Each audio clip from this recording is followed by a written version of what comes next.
Ny terre rare dia mineraly 17 akibon'ny tany izay manana anarana hafakely izay tsy fantatsika akory toy ny européum sy ny sisa.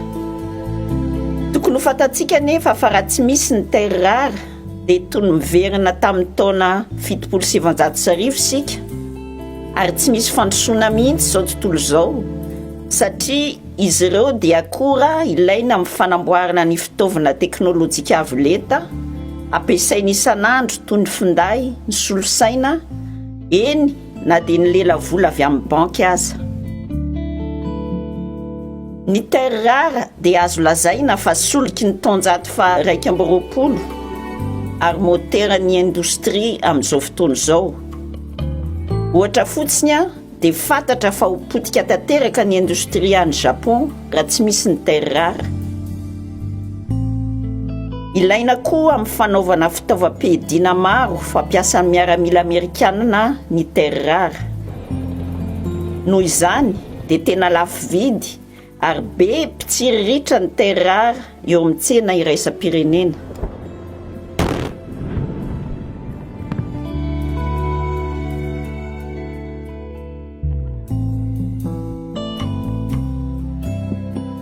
Ny fanovanana terre rare dia miteraka fahalotoana betsaka ary manimba ny tontolo iainana satria mila fampiasana akora simika sy asidra be dia be.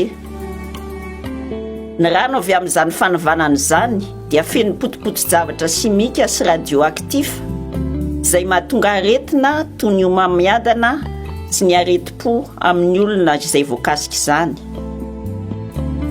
Ireto sary hitantsika ireto dia mampiseho ny fiantraikan'ny famokarana terre rare amin'ny tanànan'ny Baotou izay misy ny ozinina fanovanana mineraly napetraky ny sinoa ny Mongolia.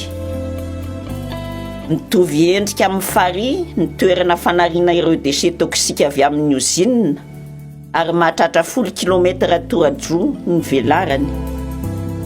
Tsy misy zava-maniry na trondro afaka miaina ao.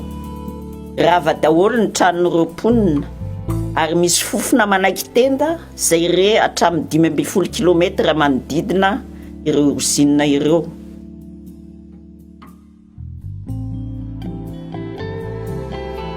Any Chine no misy ny terre rare betsaka indrindra ary izy irery no mamokatra ny 5.7 isan-jato amin'ireo terre rare ireo eran'izao tontolo izao.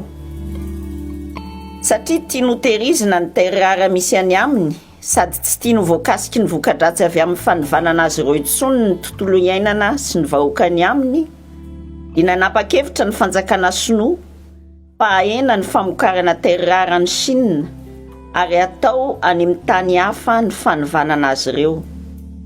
Anisan'izany tany hafa izany i Mongolia. Tsy ny sinoa ihany akory fa samy mitady firenena manaiky hizaka ny fahalotoana sy ny fiantraikany ratsy rehetra ka mokatra terre rare ho an'izao tontolo izao. Na ireo tany manan-karena tandrefana koa aza. Satria tsy nanaiky ny fanovanana terre rare any Australie ny fanjakana any dia voatery ny orinasa Linas nifanaraka amin'ny fanjakana ny Malaisie mba ahafahany manao ny fanovanana terre rare any amin'io firenena io. Noho ny fahasimban'ny tontolo iainana sy ny aretina nateraka izany famokarana izany dia nidina an-dalambe ny vahoakan'ny Malaisie nitaky ny fanajanonana ny famokarana terre rare any aminy.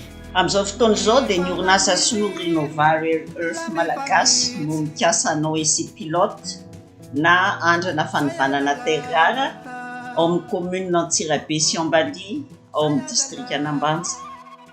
Ny fanontaniana apetraka amintsika rehetra ary indrindra amin'ny fitondram-panjakana malagasy dia ny hoe avelantsika hitovy amin'ny Mongolia sy Malaisie koa ve ny tanindrazantsika eto Madagasikara?